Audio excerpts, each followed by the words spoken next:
जय हिंद सभी को। कैसे आप सभी? उम्मीद करते हैं कि बहुत ही बेहतर होंगे। आप देख रहे हैं एमके एग्जाम साथी। मैं हूं आपका भाई, आपका दोस्त एमके सर। आज हम लोग बात करेंगे नियंत्रण एवं समन्वय के ऊपर। और पहले लेक्चर आप सबको मिल गया होगा जो कि मानव मस्तिष्क का था। बहुत ही बेहतरीन लेक्चर था। अगर आप लोग नहीं देखे हैं तो बैक करिए, थोड़ा सा इसको रोकिए और पहले वो देख लीजिए, बाद बाकी ये देखिए, फिर बहुत समझ में आएगा। चलिए ध्यान दीजिएगा। अब हमारा है प्रतिवर्ती चाप, जो हमारा मेन चीज है यहाँ पर। प्रतिवर्ती चाप को लेकर के समझेंगे। भैया प्रतिवर्ती चाप क्या होता है? तो जब अचानक कोई रिएक्शन होता है, यहाँ पर देखेंगे जो चीजें, पहले ये समझ लीजिए। आवेगों का संचरण जिस पथ से होता है उसको क्या कहते हैं? उसे क्या कहते हैं? प्रतिवर्ती चाप कहते हैं। जैसे आप पके, जैसे अपना क्या किए, हाथ दिए आग में, अचानक मुड़ गए, तो आप एक आवेग आया आपके शरीर से होते हुए दिमाग तक चला गया। दिमाग का रे मोरे मर्द है, हाथ खींचो ना रे, तो ये हो गया।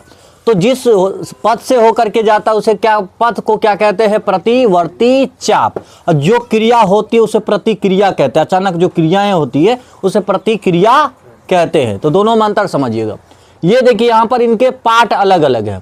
जैसे एक होते हैं ग्राही अंग, एक होते हैं संवेदना मार्ग और एक होते हैं तंत्रिका केंद्र। ये आगे होते हैं अभिवाही अंग। भैया अभी ग्राही अंग का होता है, ग्राही अंग का काम होता है ग्रहण करना। क्या करना? ग्रहण करना, सूचना को ग्रहण करना। जैसे अभी हमको ठंडा लगेगा तो हम बाहर से त्वचा एकदम सिकुड़ जाएगा, त्वचा बताएगा माइंड को। कल पढ़ाए थे थैलेमस, हाइपोथैलेमस। अंदर वाला तो हाइपोथैलेमस होता है, ये बाहर वाला कौन होता है? थैलेमस कहेगा रे बबुआ ठंडी लग रहा है रे। दिमाग कहेगा पगला है तू, अगर ठंडी लग रहा है तो कुछ और हो ना रे, मर जाएगा तू। तो एक अन्य पहले तो क्रिया यहाँ पर सुना, उसके बाद या तो ग्राही अंग कहाँ से हो सकता है भैया?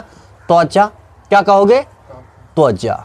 ठीक है बाबू, त्वचा। अच्छा से त्वचा हो सकता है भैया। आंख से कुछ देख सकते हैं क्या? कान से कुछ सुन सकते हैं क्या भैया? नाक से कुछ सूंघ सकते हैं क्या भैया? क्या जीभ से कुछ चख सकते हैं भैया? मानो कि शाहिद चख लिया बाबू, शाहिद चख लिया। जलेबी, गरम गरम जलेबी, पक गया मुंह, तुरंत छोड़ दिया वहां पे। ठीक है, तो भैया ये सब क्या है? जिससे तुमको नॉलेज मिलता है। तुम अपने शरीर, मतलब इससे नॉलेज लेता है दिमाग, भैया क्या चल रहा है। दूसरा एक रास्ता होता है जो वो चीज को एकदम फील करता है। तो संवेदना लेता है। संवेदना लेकर के किसको भेजता है? तंत्रिका केंद्र। किसको? तंत्रिका केंद्र। और तंत्रिका केंद्र में कौन आता है? मेरुरज्जु आता है, नहीं तो दिमाग आता है। नहीं तो मेरुरज्जु आता है भैया, या तो दिमाग आता है। तो मान लो तुम कोई चीज देखेगा, अरे भैया देख लिए उसको, तो देख लिए तो आंख देखा। अब आंख देखा तो आंख के रेटिना पे जो बना, तो वो सूचना को लेके गया, एकदम फील किया कि देखो, फोटो लेके गया। और जानते हैं ना कि कारपोरा होता है, कारपोरा देखने का काम करता है। हाँ, सुनने का। तो कारपोरा देखा, तुरंत दे दिया किसको? सेरिब्रम को। मिला पिक्चर, मिला। पहले इसको कभी देखा है? करे ये तो, इससे तो हम रोज बात करते थे रे, ये तो मेरी वाली है यहाँ पे। तो वो हो जाता है। तो आप कहोगे कि ये इसमें कौन आता है? आप कहोगे आता है ब्रेन। क्या आता है? ब्रेन। प्लस में मेरुरज्जु। समझ में आ रही बातें? अब है अभिवाही अंग। तो दिमाग को जैसे ये बात पहुंचा तो दिमाग क्या कह रहा है कि तुम देख क्या रहा है? तुरंत बुलाओ, उससे बात करो। दिमाग क्या करेगा? अरे किसी को देख के ऐसे, मतलब किसी लड़की को तुम कह दोगे आई लव यू? नहीं कह सकते। अब किसी उसको चिंता था तो तो बुलाएगा उसको, कहेगा सुनिए ना, आपको हम पहचानते हैं। कहेगा कैसे? कहा हमारा सेरिब्रम कह रहा है कि तोरे से एक दिन मिले थे। तो कहा अच्छा हाँ हम ही थे। तो तुम्हारा दिमाग कहता रे कुछ बोलो ना उसको रे, तो तब तुम जाके उसको क्या करता है? बोलता है। क्लियर? समझ में आया? तो ये डिसाइड करेगा कि अब क्या करना है। कौन डिसाइड करेगा? तंत्रिका केंद्र। अब जा करके शरीर के जो नस है, पेशी है, अंग है, उसको दे देगा सूचना। उसको क्या सूचना दे देगा? जैसे हम पकेंगे, जैसे नॉर्मल एक समझो कि हम पकेंगे, तो पहले जो पकेंगे तो एकदम फील आएगा हमारे, और कहाँ पहुंचेगा? दिमाग तक। दिमाग कहेगा पक रहा है, तो तुरंत हाथ को क्या करो? हटा लो। समझ में आया? तो ये होता है। तो कितने रास्ते थे? एक ग्राही थे, एक संवेदना मार्ग थे, एक तंत्रिका केंद्र। यही सूचना को ग्रहण करता है और ग्रहण करके फिर क्या देता है? रिएक्शन। क्या बोलते हैं? रिएक्शन देता है, ठीक है, रिस्पॉन्स देता है। अब हम समझते हैं हार्मोन क्या होता है भैया। तो हार्मोन देखिए शरीर में ऐसा वो पदार्थ है, रासायनिक पदार्थ है जो तनिए ठो निकलता है लेकिन शरीर में अफरा तफरी मचा देता है। अलग अलग जैसे तुम्हें एक हार्मोन निकल जाए तो तुरंत तो है दाढ़ी उड़ी होने लगेगा। तो दाढ़ी उड़ी जो हो रहा है ये किसके चलते हो रहा है? हार्मोन के चलते। कोई लड़की छोटी थी, धीरे धीरे वो बड़ी हो रही है, उनके स्तन में उभार आ रहा है। किसके कारण भैया? हार्मोन के कारण। जब इतनी महत्वपूर्ण चीज हार्मोन है तो पहले तो समझ लेते हैं हार्मोन होते क्या है।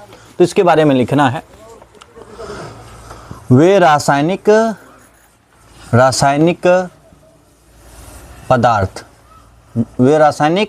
पदार्थ जो शारीरिक क्रियाओं का भैया नियंत्रण, क्या बोलेंगे? नियंत्रण एवं समन्वय करते हैं। क्या करते हैं? नियंत्रण भैया क्या हुआ? कंट्रोल करता है, तालमेल बैठाता है। वो कौन है भैया? हार्मोन है। हार्मोन हमारे शरीर में बहुत सारे ऐसी ग्रंथि हैं जहां से हार्मोन निकलता है, ठीक है। एक चीज याद रखिएगा कि जो हार्मोन निकलता है वो कैसी ग्रंथि से निकलता है? तो लिखिएगा अंतःस्रावी ग्रंथि से निकलता है भैया, अंतःस्रावी ग्रंथि से। चूंकि ये अंदर में होता है, शरीर के अंदर में, इस कारण से इसे कहते हैं अंतःस्रावी ग्रंथियां। और याद रखिएगा इससे जो रस नहीं बोलेंगे, इससे जो पदार्थ निकले हुए रासायनिक पदार्थ है ये किसी पाइप में नहीं जाता है। ये अंतःस्रावी ग्रंथि कैसी होती है? तो आप कहेंगे नलिका विहीन होती है। क्या होती है? नलिका विहीन। क्या इसमें कोई नली पाए जाता है? नहीं। इससे जो हार्मोन निकला वो तुरंत निकला और पूरे शरीर में फैल गया, जैसे अगर हम खून की बात करें, नॉर्मल समझा, खून बह रहा है, उसमें जाकर के ये छींट दिया। कौन छींट दिया? अंतःस्रावी ग्रंथि। क्या छींट दिया? क्या निकाल के छींट दिया? हार्मोन निकाल के छींट दिया। हार्मोन निकाल के छींट दिया तो मतलब जो हार्मोन का काम है वो तुरंत करना चालू कर देगा। जैसे आदमी में जो है टेस्टिस का काम है क्या करना? शुक्राणु बनाना। वो सुतल था तो इधर से एक हार्मोन निकाल के भेजा उसको। उसका क्या नाम है जानते हो? हाँ, इसी को कहते हैं पीयूष ग्रंथि। इसी का क्या नाम है? पीयूष ग्रंथि। अभी इनके बारे में हम बताएंगे। इसी को क्या कहते हैं? पीयूष ग्रंथि। यहाँ ध्यान दो। पहले तो हम ये समझ गए, बात समझ में आई क्या? जो भैया अंतःस्रावी ग्रंथि है यह कैसी होती है?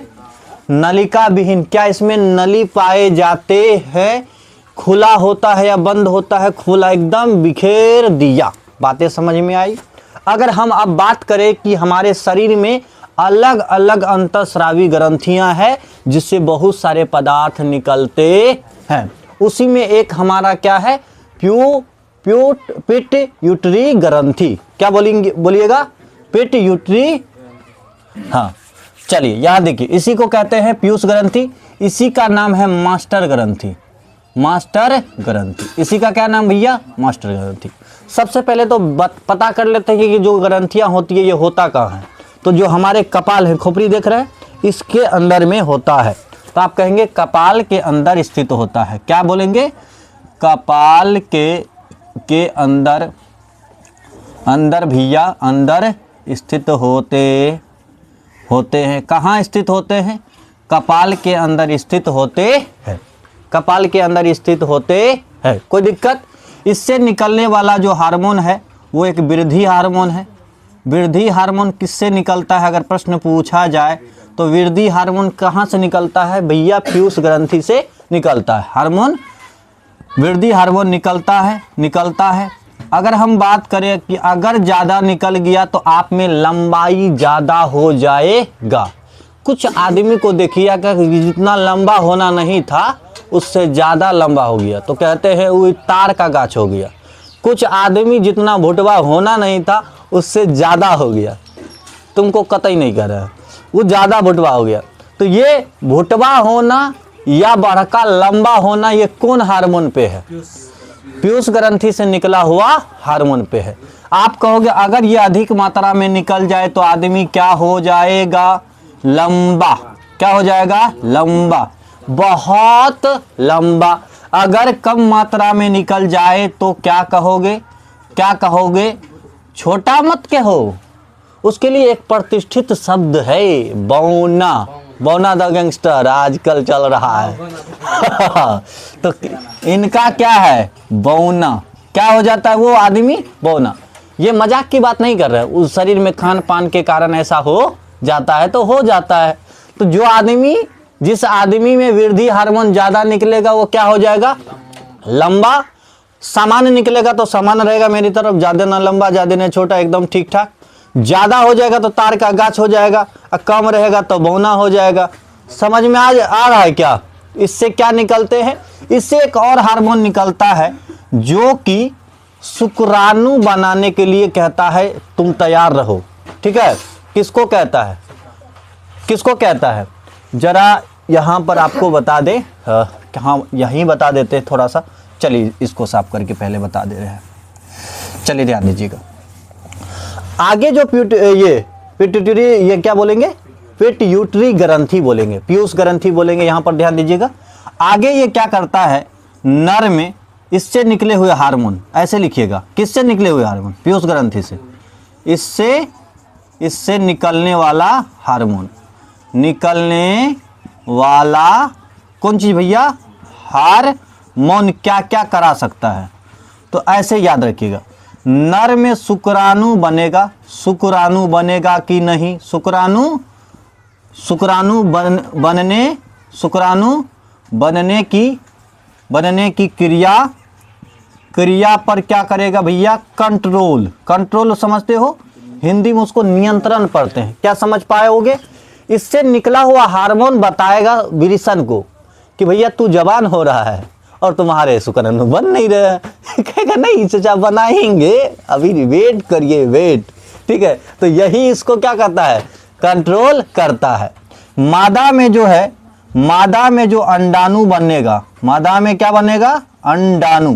हालांकि अंडाणु कौन बनाएगा? अंडाणु निकलेगा अंडाशय से, लेकिन कंट्रोल क्या करेगा? ये मादा में अंडाणु बनने की क्रिया, भैया क्रिया पर ये क्या रखता है? कंट्रोल रखता है, कंट्रोल करता है और बताता है किसको? अंडाशय को कि धीरे धीरे जवान हो रही है और तुम अंडाणु बना नहीं रहे बेटे। कहेंगे चचा बनाएंगे, टेंशन नहीं लीजिए, बनाएंगे, जरूर बनाएंगे।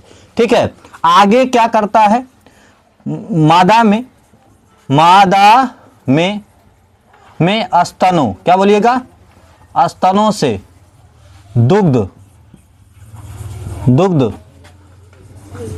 निकलने, दुग्ध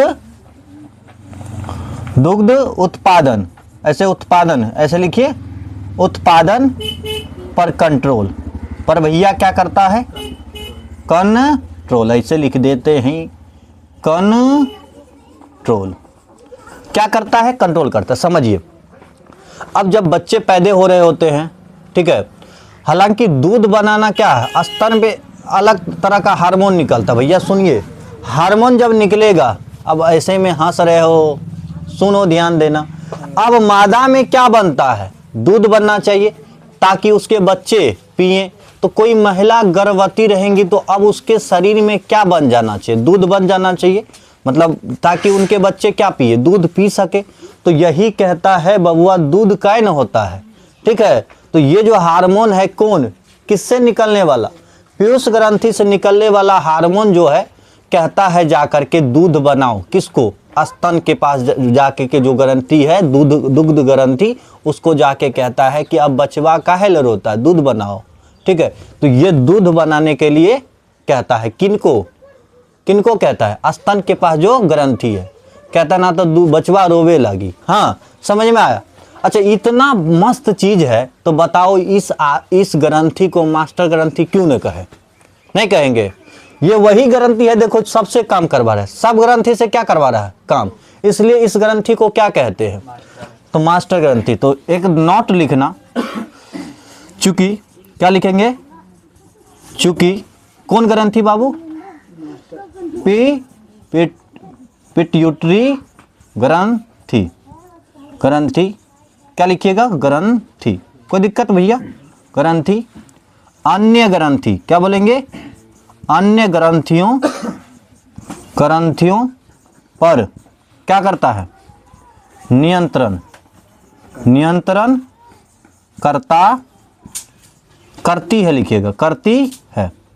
इसलिए इसे क्या कहते हैं, इसलिए इसे मास्टर ग्रंथि भी कहते हैं।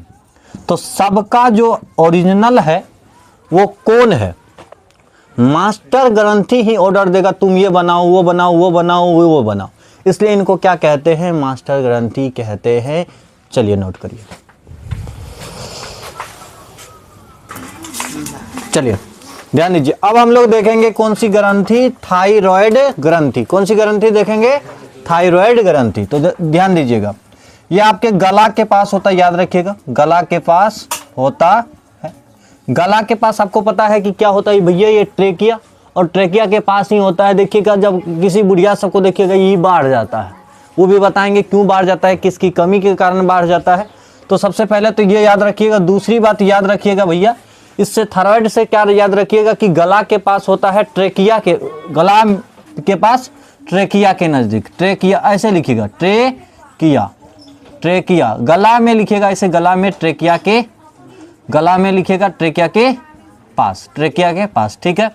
उसके बाद भैया थायराइड के बारे में अगर हम बात करें, दूसरी बात, तो इससे जो निकलता है, एक हार्मोन निकलता है, इसी के नाम पे है थायरोक्सिन हार्मोन। क्या निकलता है, थायरोक्सिन, थायरोक्सिन। कोई दिक्कत, इससे कौन सा हार्मोन निकलता है, याद रखिएगा, थायरोक्सिन हार्मोन निकलता है, ठीक है भैया। थायरोक्सिन हार्मोन किसके द्वारा निकलता है, तो इसको क्या चाहिए, तो इसको चाहिए आयोडीन। क्या चाहिए, आयोडीन की जरूरत पड़ती है, आयोडीन की जरूरत पड़ती है भैया, आयोडीन की क्या पड़ती है, जरूरत, ठीक है।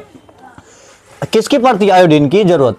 जब कभी आप नमक ऐसा खाते हैं जिसमें आयोडीन नहीं होता है, लंबे समय तक जब आपको आयोडीन की मात्रा कम मिलने लगती है, तब ये आयोडीन बनाने के चक्कर में ये जो ग्रंथि है बाढ़ जाता है। ग्रंथि क्या होता है, बड़ा होता है। जब ये ग्रंथि बड़ा होता है, समझिए एक मिनट, उसी को कहते हैं घेंघा रोग। क्या कहते हैं, घेंघा रोग। भैया ये बड़ा हो जाता है, क्या हो जाता है, ग्रंथि बड़ी हो जाती है, बड़ी हो जाती है। और इसी स्थिति में इसे क्या कहते हैं, बड़ी होने को क्या कहते हैं भैया, इसको कहते हैं घेंघा रोग हो जाना, घेंघा रोग हो जाना। तो आपसे प्रश्न पूछेगा कि घेंघा जो रोग होता है उस वो किसकी कमी से होता है, तो आपको जवाब देना है कि आयोडीन की कमी से कौन रोग होता है, घेंघा रोग होता है। तो देखे होंगे ये लटक जाता है यहाँ पे, वही है क्या, घेंघा रोग, गला के पास। आइए उसके बाद हम लोग बात करेंगे एड्रिनल ग्रंथि। याद रखिएगा एड्रिनल ग्रंथि, थोड़ा अगर मतलब हो गया है तो समझ, हो गया है ओके। तो एड्रिनल ग्रंथि के बारे में समझिए, ये हो गया है तो एड्रिनल ग्रंथि के बारे में आप समझिए, 1 मिनट में समझ लीजिए एड्रिनल ग्रंथि के बारे में।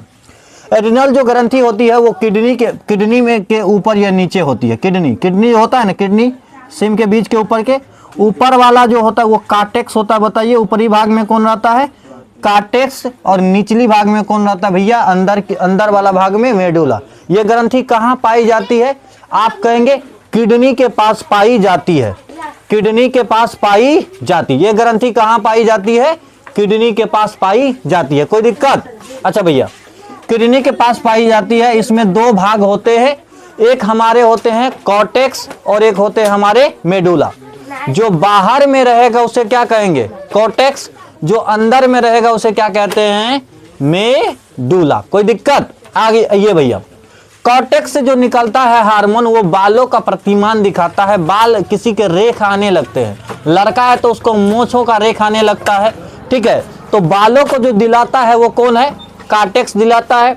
हड्डियों में परिवर्धन होने लगता है, वृद्धि होने लगता है, किसी को बौना होना होता है, किसी को लंबा होना होता है, तो इसमें थोड़ा सा लाता है। यौन आचरण, जब आदमी थोड़े से जवान होने लगते हैं तो उसके जवानीपन को दिखाता है। ये कौन दिखाता है भैया? कार्टेक्स दिखाता है। उसके बाद हम मेडुला की बात करेंगे। तो मेडुला में क्या होता है कि आपको कभी गुस्सा आता है तो देखिएगा किसी किसी को गुस्सा खतरनाक आ जाता है, उस समय कौन से हार्मोन निकलता है? मेडुला से निकलता है हार्मोन। कहां से निकलता है? मेडुला से निकलता है हार्मोन। आप कहेंगे डर के समय निकलता है, हमेशा याद रखिएगा। कब कब निकलता है? डर के समय। आपको कब निकलता है? गुस्सा के समय। आपको कब? किसी बात को लेके बहुत उत्तेजना हो जाता है, ठीक है, अलग अलग उत्तेजना हो जाएगा, जैसे आपको पढ़ने का उत्तेजना हो गया, किसी को मतलब यहाँ पर अलग अलग चीज का नहीं होता, एक जुनून जोश, ठीक है, खराब जुनून जोश भी हो सकता है, बढ़िया भी हो सकता है।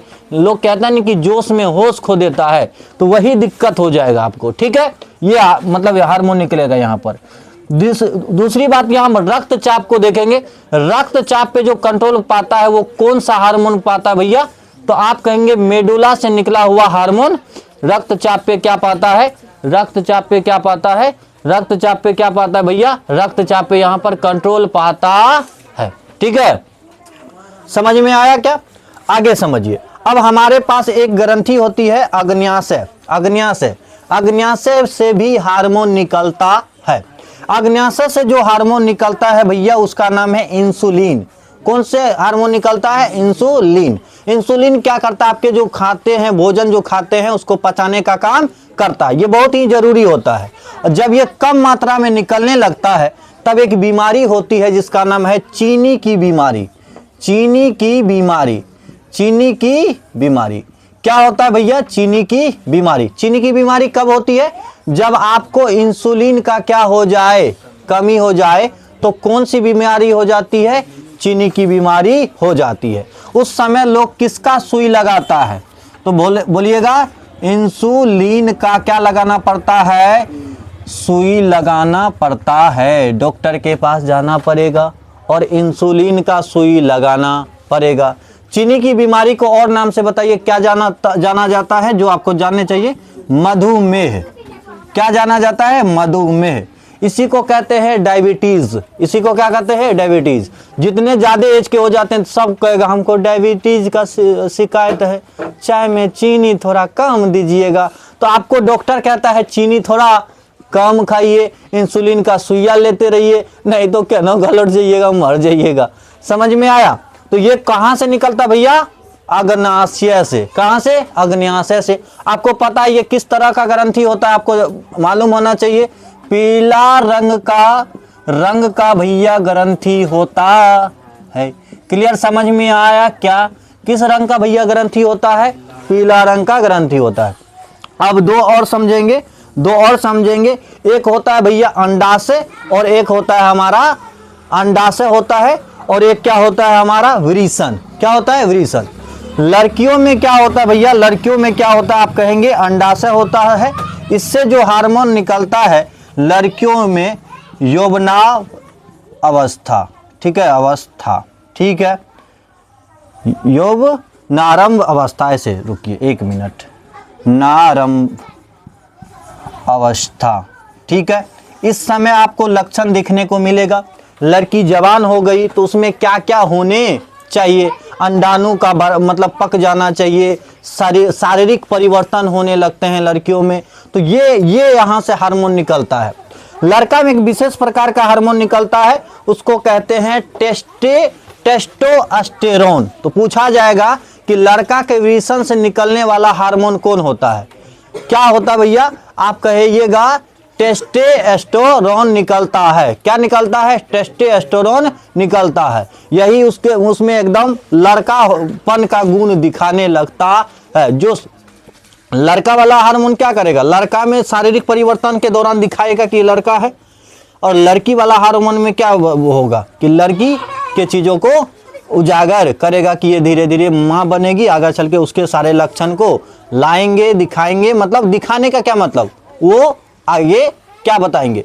जैसे उनके स्तनों में उभार आना, लड़कों में मूछदारी आ जाना, ये सारी चीजें यहाँ से कंट्रोल होने लगता है। तो ये पूरी क्लास थी आपको ग्रंथि को लेकर के, उसके हार्मोन को लेकर के, साथ ही साथ कौन सी बीमारी कैसे होती है तो उम्मीद करते हैं कि बहुत ही बेहतर लगा होगा। तो बाय।